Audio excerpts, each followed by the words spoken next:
Good afternoon. I'm George Latimer, Westchester County Executive. It is Tuesday, May 3rd, and I'm here with a group of outstanding individuals to give you an update report on where we stand on the issue of police procedures and reforms. We begin the process by going backwards, almost 2 years ago, to the night of Monday, May 25th of the year 2020. And we all learned that across the continent in the city of Minneapolis, George Floyd was murdered in an altercation with the police in Minneapolis. That set in motion a series of actions that represented both an assessment, a long overdue assessment all across the country, and then also an introspection in each of us to determine what was it that we needed to do in order to address the concerns that came out of the death of George Floyd. Here in Westchester County, we made a decision to bring together some of the best minds inside the police world and inside the advocacy community to sit around a table and begin the process of making an assessment about what we had to do in Westchester County to improve the way we deliver police services. Not to destroy police services, not to exalt them, but to be realistic about the things that needed to be done for reform. In fact, we began that process, then shortly thereafter that, the then governor of the state of New York tasked every municipality in New York State to go through that process and prepare a report that was due in Albany a year from that period of time, now a year ago, on the 1st of April of 2021. The people that are here today that will report to you are individuals that were directly involved in the process of thinking through what Westchester has to do. And our report today from these individuals is to show you the progress that we've made. We've not completed our work, but we've substantially moved in the direction that we said we would. And we owe it to you, the public, to be able to have that assessment as where we are today. I'm joined by their presence here, the two co-chairs of our Police Reform and Reimagining Task Force, Leroy Frazer and Mayo Bartlett, both of whom have taken time from their other professional responsibilities to be with us here. Both Leroy and Mayo are lawyers by profession. They have both at various times in their life served as assistant district attorneys, and they've also served, Mayo has as a member of the defense bar, and Leroy as an advisor to district attorneys and other entities in the areas of police reform and action and functioning. And we're also joined by Commissioner Michael Orth, who is the Commissioner of the Department of Community Mental Health here in our county, by Tom Gleason, who's the Commissioner Sheriff of the Westchester County Public Safety Department, and Blanca Lopez, who's our Deputy Commissioner of the Planning Department. Each of these individuals will be speaking in a second. We want to thank, first and foremost, the two members of co-chairs of our task force, Leroy Frazer and Mayo Bartlett, for the work that they put into this. We have not only empaneled this group through the point of making recommendations, which came late in March of 2021, but also to continue on in their service so they could observe the implementation of these ideas, which is why we're here today to describe what's happened. Both of those two individuals and the other departments, the commissioners that are here, as well as Commissioner of Social Services, Leonard Towns, Commissioner of Emergency Services, Richard Wishney, all the other departments of county government have worked together in a cooperative fashion to deal with these issues. After these months of collaboration and cooperation, we're pleased to say that we've made significant progress toward the recommendations that were made. Initially, there were 52 recommendations made by the task force. 7 of them were identified as being matters of state public policy, which would be driven to the state delegation, the state assembly members and senators that represent Westchester County.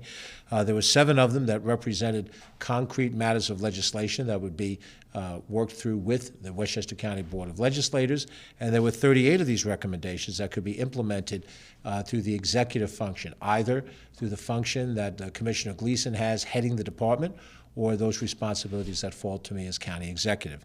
And we're pleased to say that as of today, 34 of those 38 executive branch recommendations have been implemented. And I want to particularly highlight and thank Commissioner Tom Gleason. He's had a lifetime of service in the Westchester County Department of Public Safety. He's held every position, working his way up the ranks to commissioner. Many of the recommendations that came out of the task force were already in process or in place. But Commissioner Gleason and the members of the Department of Public Safety embraced the process.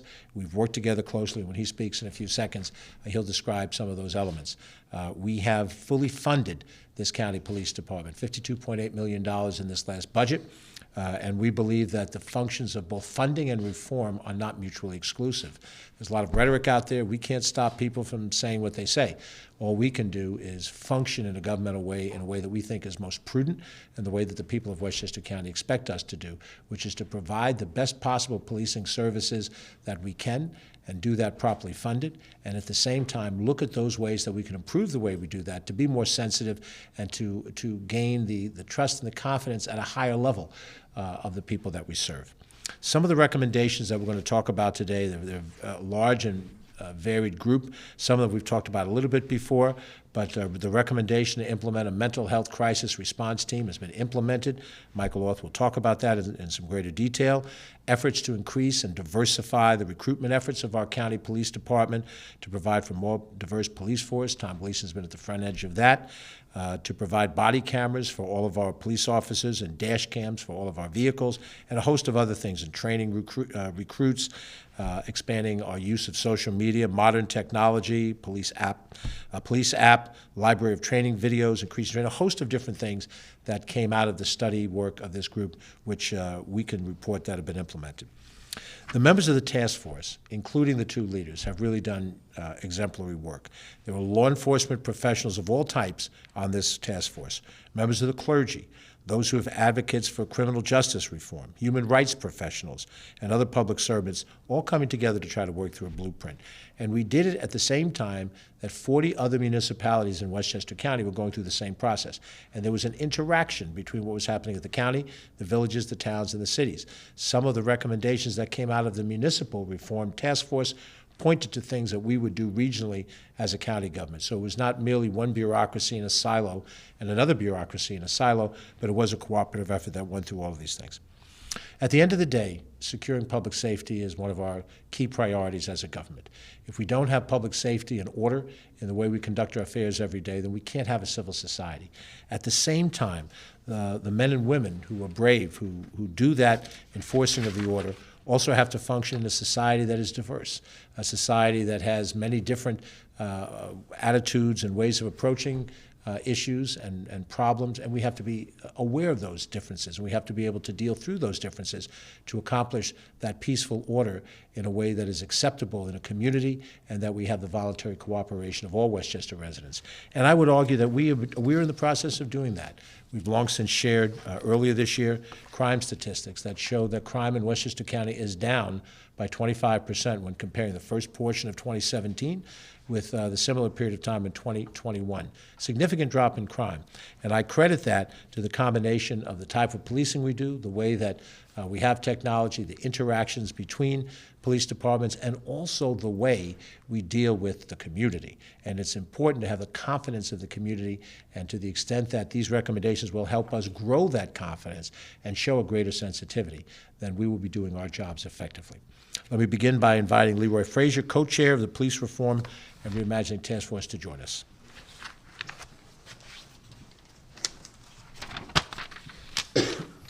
Good afternoon. I would first like to once again thank all the members of the task force and staff from the County Executive's Office for the long hours and hard work that you performed in producing these recommendations. Without your dedication, we wouldn't be standing here today. I'd also like to congratulate County Executive George Latimer, Deputy County Executive Ken Jenkins, and Commissioner Thomas Gleason on the great strides you have done in making these implementations come to light.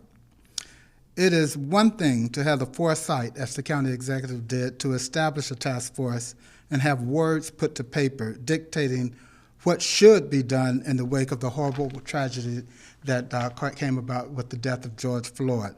However, to follow up and act on them, in my estimation, demands applause. In announcing the tremendous accomplishments that you have made in the implementation of these recommendations, you are demonstrating the dedication that Westchester County has for ensuring transparency and fairness in policing the community. Your work in this area is a model for which all municipalities and counties throughout the state of New York should emulate. Next, we have Mayo Bartlett, who is the co-chair of the task force. Thank you very much. First, I would be remiss if I didn't indicate how fortunate we are in Westchester County to have a county executive like George Latimer, who had the vision to begin this work well in advance of the governor's executive order. And I think that that speaks volumes with respect to who George Latimer is. And then to be fortunate enough to have the team that's here today to work and to implement the effort that we actually put in, which was several months in the making. I have to also thank Commissioner Gleason because he has been a tremendous partner in this effort, and the Westchester County Department of Public Safety has been very open and shared very honestly with us in this process. And without their open assistance, we would not have been in a position to have the successes that we've had.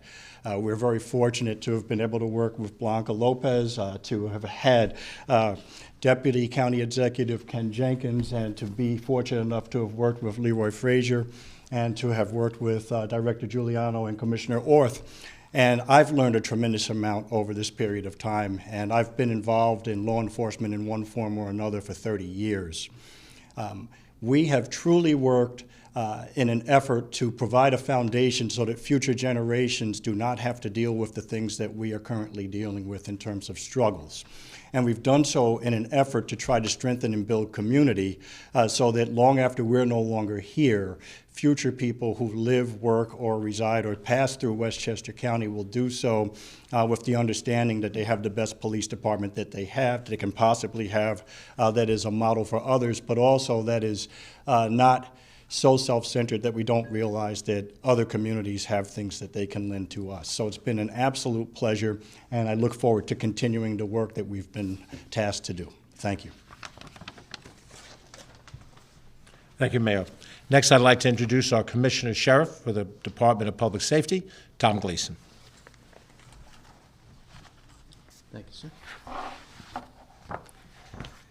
As the county executive mentioned, here in Westchester County, we've been proactive and ahead of the curve in many areas, including our training in procedural justice, implicit bias, de-escalation, duty to intervene, and crisis intervention, just to name a few.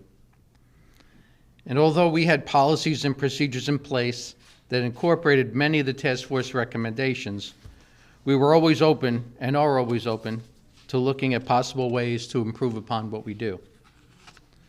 We have looked at all the task force recommendations and implemented many of the ideas to enhance our training, our policies, and our procedures. Probably the biggest thing that I learned from the many hours of discussions and public forums throughout this process was that we in law enforcement need to do a much better job of educating the public on what we do here in Westchester. And that really is what transparency is all about. It's not that we were hiding anything, but rather we were not being proactive enough in explaining and sharing all that we do with the public. By enhancing our social media presence, our department website, and our community outreach, and most recently, launching our County Police app, we've taken many steps in that direction. There was an incredible amount of work put in by everyone involved in this process, and I thank them all for their efforts.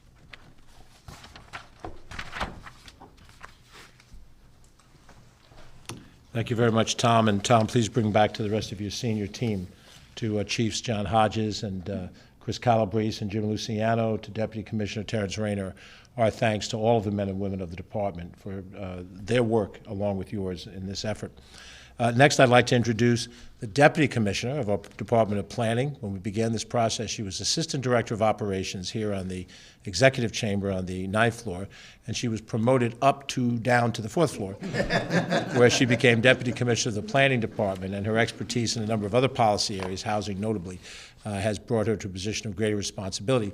But she's retained the responsibility to work through on these particular issues because she's been so committed to it. She's a member of the Portchester local police reform reimagining task force as well, so that helped us make those connections. Her replacement as Assistant Director of Operations, Karen Pasquale, who's in the room with us, is a member of the White Plains similar committee, so we've had that interaction with the municipal level built into it. So Blanca Lopez, Deputy Commissioner of Planning.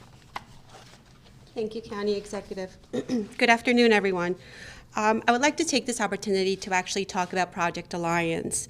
As everyone knows, Project Alliance came into fruition in response to one particular recommendation that was included in the Police Reform and Reimagining Task Force.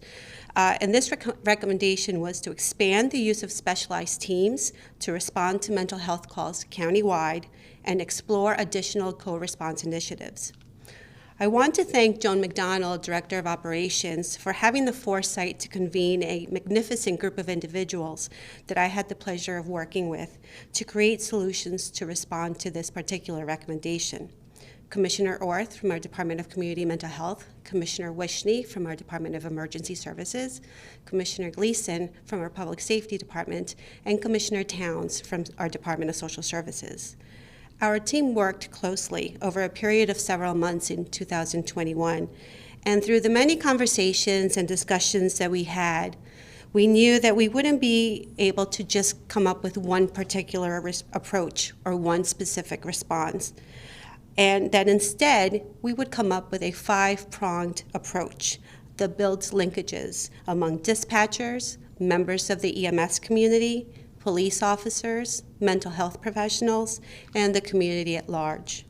It is our hope that Project Alliance will produce immediate successful outcomes and bring respite to those in crisis, while also creating a comprehensive system of support for our first responders. Thank you. Finally, I'd like to recognize the work being done by our Community Mental Health Department professionals. I apologize, I failed to mention that Mark Giuliano is with us here, and he's been a critical person in all of this. Thank you, Mark, for your professional work. And the commissioner of the department is a person who has the infinite respect of all of us in this administration. As with Commissioner Gleason, these were individuals whose service to Westchester County preceded our administration coming into office. But we're very happy that both of these gentlemen, in this case Michael Orth, was willing to serve as commissioner of the Department of Community Mental Health. And so therefore I give you Michael Orth, our commissioner. Good afternoon. Let me begin by thanking County Executive Latimer for his leadership and commitment for making Project Alliance a reality. May is also National Mental Health Awareness Month, and our County Executive and Deputy County Executive have been a true champion in supporting mental health services for our residents. Project Alliance is another example of their commitment. As Blanca Lopez shared, Project Alliance really brings about the best practices not only across the country, but also looking at existing efforts here in Westchester County, which has had a strong history of collaboration between mental health and public safety. We also felt it was important to reflect the diversity and the strengths of our communities in Westchester County to create a continuum of crisis services for behavioral health, which includes mental health and substance use. It's not just one isolated program or one and done training. It's a true comprehensive approach. So as Blanca mentioned, there are 5 key components which are part of Project Alliance, and I'm proud to report we've implemented all of them to date. I'd like to also acknowledge the work of Mark Giuliano and Christopher John, our program coordinator, who spend every day and evening and weekends working with our local law enforcement and our municipalities to make sure that we're doing it the right way and reflecting the goals and values of our communities as well. So the first component is the 911 dispatch diversion training and implementation. As many of you know, when people are in behavioral health crisis, they often call 911. Those dispatchers, professional, dedicated individuals, have not afforded the training in terms of addressing behavioral health issues. We have 39 PSAPs, public safety answering points, throughout Westchester County. Thanks to Project Alliance, we've trained over 450 dispatchers on use of a risk assessment evidence-based tool, so our call centers or dispatchers have the training to assess the risk for crisis and safety and also link these individuals to services. We're fortunate through Project Alliance also to have a new crisis support network, so those dispatchers can connect our individuals in crisis to an appropriate behavioral health response that is available 24 hours a day, 7 days a week. So rather than sending a police out for something that may not necessarily require that response, we now have a crisis network system run by St. Vincent's Hospital in Westchester County. The second component is something that we've been doing thanks to Commissioner Gleason and his staff for many, many years, is CIT, Crisis Team Intervention Training, which really allows our police officers the training to how to address behavioral health crisis. This is a 40-hour course. We've recently done 28 trainings for experienced officers, and 76 new recruits have been trained in CIT. And one of the goals in Project Alliance is it's not just the responsibility of our police officers to create these crisis intervention teams, but also the local community. So we've engaged faith-based leaders, community champions, credible messengers to have them become part of the CIT response in each of our local communities. The third component is expanded emergency medical services training in behavioral health. And thanks to our Commissioner Wishney, we are now working on a curriculum. As we often know, health providers are often the first at the scene. So by giving the EMS staff training on how to handle a behavioral health crisis, we can more appropriately respond. The fourth component is a 988 national suicide hotline that will go into effect July 2022. The number will be changing to 988, so any resident in Westchester County who is experiencing suicidal ideation or at risk will call now a local number that will connect them to our St. Vincent's crisis team that's available 24 hours, 7 days a week through either telephonic or possibly send out a mobile crisis team. And then the final component, which is perhaps one of the most exciting and new, that's very unique even in the country, is our mobile crisis response team. Through this innovative partnership between mental health and law enforcement, we're able to respond to the behavioral health needs of children and adults in our communities. It's a model program based on rapid engagement, assessment, and short-term by trained professional staff. Our 5 behavioral health agencies that will covering 8 communities hubs throughout Westchester County and serving all police jurisdictions will be available 24 hours a day, 7 days a week. The teams will consist of clinicians, peers, certified alcoholism counselors, and work hand in hand with our local police department to ensure an appropriate behavioral health response. We are sincerely appreciative of our local law enforcement who have partnered with us, who are providing the space so we can co-locate teams and really bring about the diversity, the needs of our communities. We've also been fortunate to have the efforts and leadership of our community stakeholders to make all 5 components possible. We also are proud to report that we have a data and evaluation component so we can see what progress we're making, but also what some of the needs are. This has really been a truly collaborative effort, and I want to thank our co-chairs, Mr. Bartlett, Mr. Frazer, all the county departments, the leadership of our county administration, and also the behavioral health organization and our local community stakers. Obviously, none of this would have been possible without the leadership of our county executive, who is leading the way in New York State. Our goal is to launch the teams in May, as May is Mental Health Month, and we're excited to get the teams up and running to support our residents. Thank you. Thank you, Michael. Again, I want to thank all of our speakers, not only for their sharing of information now, but also the work that they've done in both identifying the task force recommendations and now in the process of implementing them. Let me also highlight the outstanding leadership of my partner in all of this, the Deputy County Executive, Ken Jenkins, who was a critical player throughout all of the discussions of the task force, and also at the table with our Director of Operations, Joan McDonnell, and our Deputy Director of Operations, Emily Saltzman, and the implementation and the review of each of these things. These issues are not easy to do. They're time-consuming. They involve, as was pointed out, interdepartmental actions, and every department already has a full plate of responsibilities. Whenever we see the COVID crisis come in, it comes in on top of all of the other day-to-day work that has to be done. And when we determined that this issue became as important as it was, then it also required people to reorganize their priorities and add to their list of things to do. And I'm deeply appreciative and deeply grateful for the work that all of these folks have done along those lines. Let me also spotlight 3 members of the Westchester County Board of Legislators that served on the committee and are now serving in the legislative function to determine which of these legislative initiatives will come to pass. The process of crafting and passing legislation is much longer than implementing executive change. And executive change is not automatic with a snap of the fingers, but the authority is directly held by the individuals who have those positions. The legislative process is 17 members, balancing out different issues and ideas, looking for best practices. And so let me compliment Legislator Terry Clements of New Rochelle, who served on this committee, also Legislator Colin Smith of Peekskill, who served on this committee, and Legislator Damon Marr, who served on this committee, also of New Rochelle. Their role and involvement in the legislative process ahead, all under the direction of Chair Catherine Borgia, who's the current chair of the Board of Legislators, previously Chairman Ben Boykin for the first year plus of this effort. All of that together on both sides of the aisle still give us some of the other activities that are ahead of us. We still have more work to do.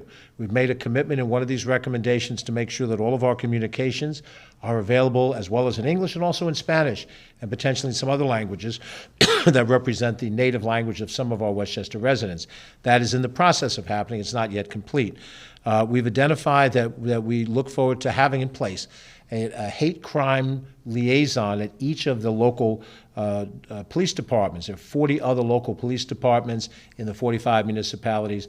We understand that over 30 of those departments have identified a liaison which we can work with, involve training and sharing best practices. We're not yet fully structured on that, and that's something that we're working on as well. And probably the single biggest discussion point is creation of some kind of civilian accountability function, which will be a function of legislation, and we'll have to look at examples elsewhere in the nation of such civilian review process and get to the best practice and to negotiate out some of those issues. And that is a work in progress. But it is a work in progress. It is not merely a recommendation that's a line of a report that sits up on the shelf. I want to repeat that of those recommendations that have been implemented already, you've heard much about the mental health crisis response team. That is a substantive accomplishment. It is also a substantive accomplishment to say that body cameras are provided for all police officers and dash cams for all of our police vehicles. That is a substantive step forward. Technology, and Tom Gleason and the police department has used technology through real-time crime in a very productive way, and so they know how to handle technology, and we're confident that this is one of the recommendations implemented that is a positive one.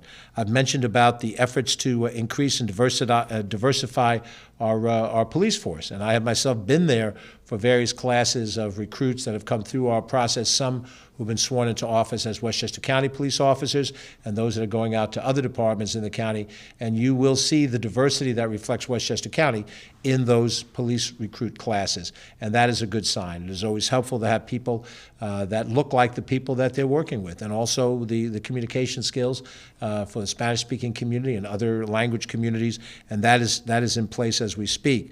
There's an effort to train these new recruits on procedural justice, cultural diversity, bias-related crimes, and expand that training from a few hours to a solid week, so that kind of training goes into all of the other basic training that the police officers get. And I might add, there is some in-service training that goes on for those who are already on the force over time, and the leadership of this department and other departments determines the time and the place for that training, and that training expands to include some of these issues. That there is a library of training videos for our police use, so that when we want to show best practices, we can actually show a video of what that looks like, or a video of an interaction. The kinds of things that we use in sales training in the corporate world, we use it here in the government world as well. The way we use our social media, the Facebook, Twitter, Instagram, Pinterest, a host of different things to communicate, and frankly, with generations of young people for whom that is the main means of communication.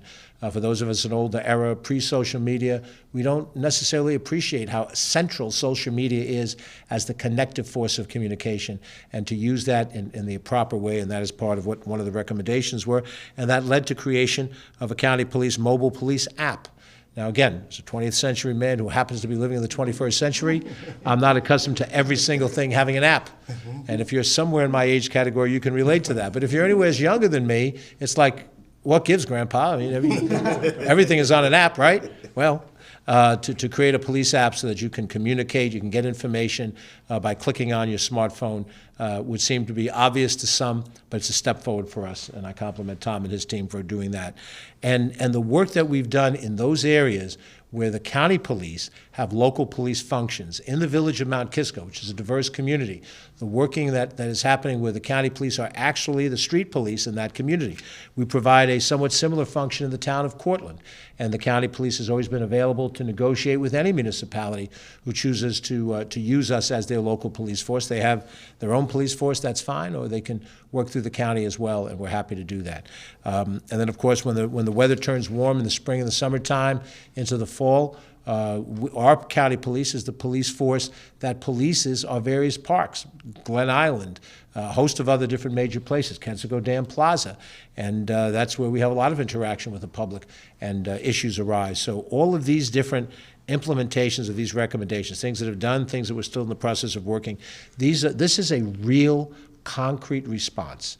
This is not just thoughts and prayers going out in the aftermath of the tragedy of 2 years ago in May.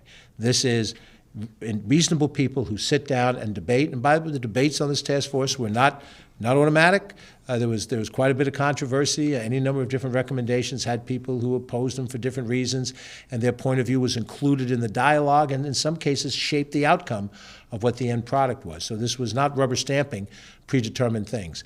You had to be participant in some of them. Mayo, Leroy, you can attest to this. a little bit of back and forth, and that's good. That's what democracy is. But I would summarize this by saying that the work, while it's still underway, has substantially moved toward completion. And I think this issue is reflective of the way we've handled the COVID issue, the way we've handled issues that relate to infrastructure improvement, the way we've handled issues of affordable housing. We are not married to a political ideology in this administration. We want to understand what works, what advances the interests of Westchester County residents. And we know that there's a debate in the society, and sometimes I find the debate almost forced, that there's an effort to try to divide us into two philosophical camps, as if every single issue in the society falls into the yin or the yang, when many times we can find common ground, even though we come from different backgrounds and we come from different perspectives. I think that is how we have fought COVID in a reasonably successful way. That is how we've improved our infrastructure, and that is how today in this county we're making strides for the reforms that we know are needed to support a police department that we know is effective and we know can be more effective in the years to come. With that, we'll open it up to any questions from the press. If there are any questions, there are not. So any of the media outlets that may be receiving this on a feed, they're welcome to contact our Director of Communications, Catherine Chaffee, at 914-995-2932, and she'll be happy to either answer questions or connect you to any of these gentlemen here and ladies who can give further details about any of these individual issues.